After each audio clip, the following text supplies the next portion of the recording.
calling on our permanent second performer of the evening, Sakina ji. Namaste ji.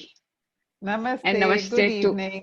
good evening to all the participants today.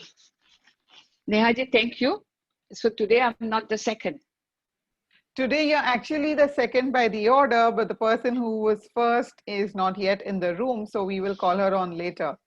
Okay, so I'm the first. Yes, you're the first today. Sakina ji Okay, joins us thank from you. Singapore. For those of you all who don't know, she's one of our most regular performers, and I fondly like to call her the travel poet because Oh, a thank lot you. of her poetry chronicles her amazing travels. And because she joins us from Singapore, and it's way, like late in the night for her, it's like about 10:30ish there, which is like nearing her bedtime. We normally try to accommodate her in, the first two or three performers itself.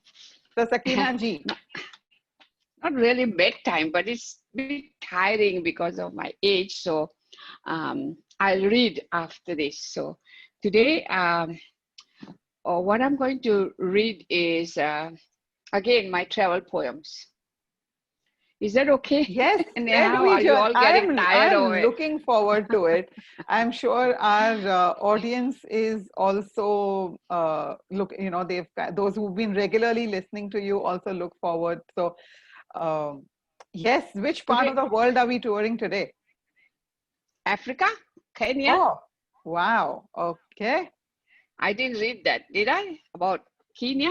No, not I'm yet. not. I'm not sure you have in Yeah, the past. because I had some other poetry reading and there I had read it, so I'm a bit confused That's okay. given my age, but I don't think I have read it. So I'm going to read two poems about Africa, my travels there and what I found.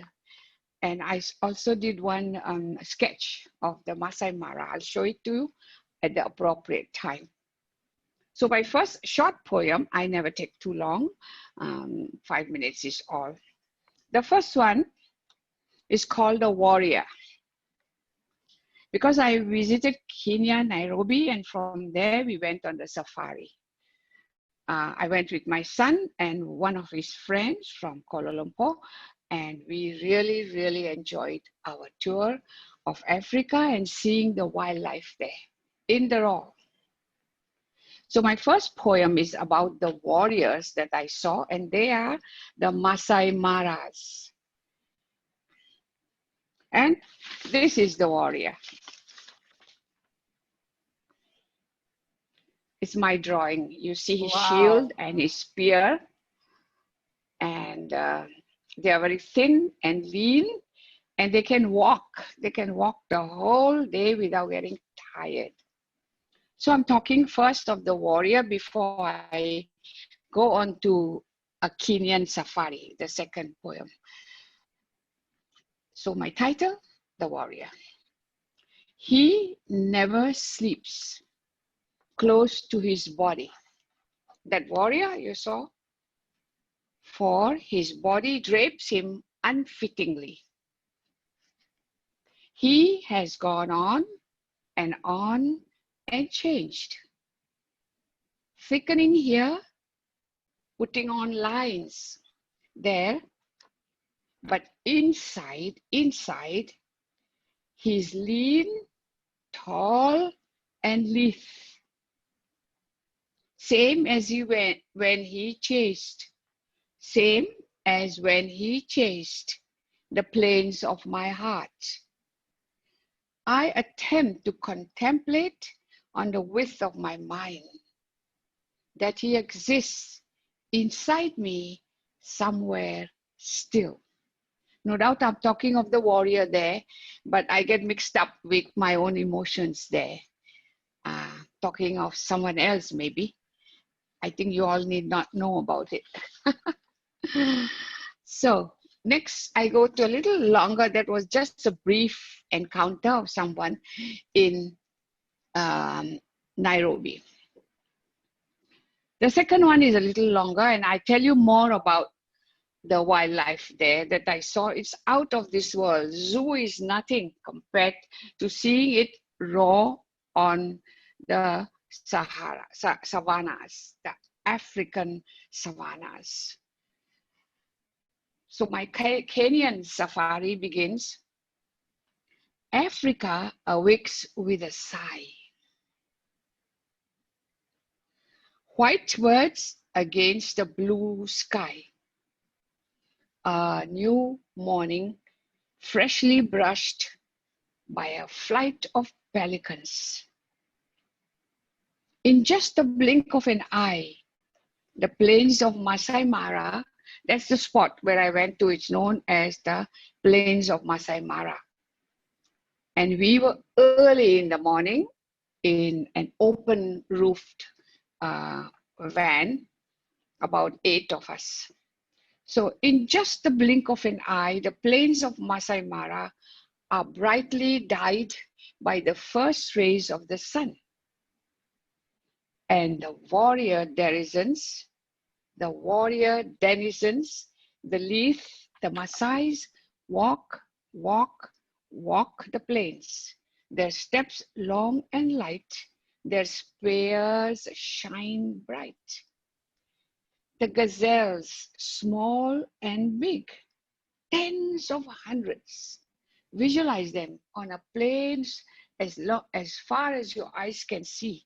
The gazelles, small and big, tens of hundreds, their slim legs danced to weave a sort of a Spanish prance. I don't know why I thought of it was like the dance of the castanets dance of the Spanish dancers.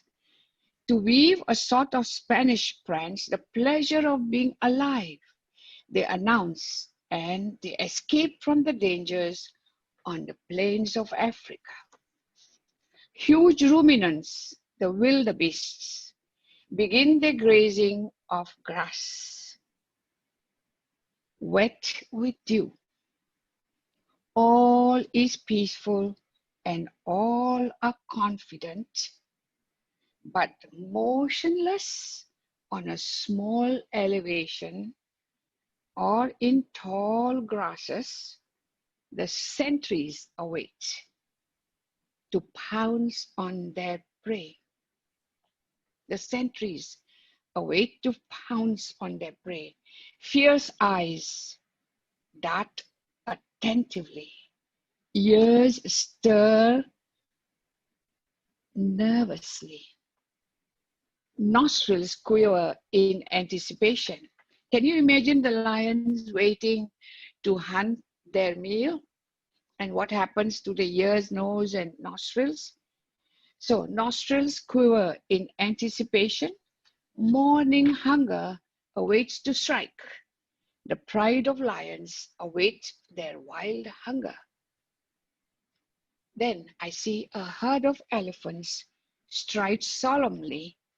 A rhino sets out ponderously, and from the top of the acacia trees emerge the endless necks of giraffes, the silent, elegant-necked dwellers of the savannas.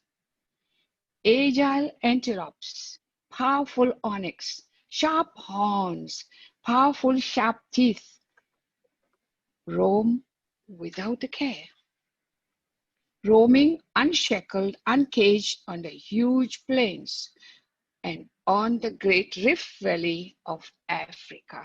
You must have all heard of the Great Rift Valley, like the one in America, but the African one is huge, the Great Rift Valley.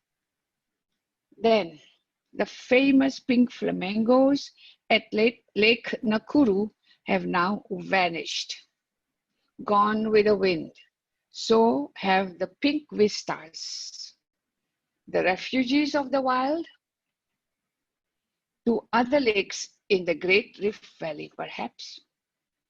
Now, imagine the pelicans that I first mentioned. The pelicans, they are huge birds. Their beaks can hold more fish than their belly can. Humans still stand in awe at the equator where I stood, marked on the shoulders of Africa. I did also. a minute scale human, a tiny speck.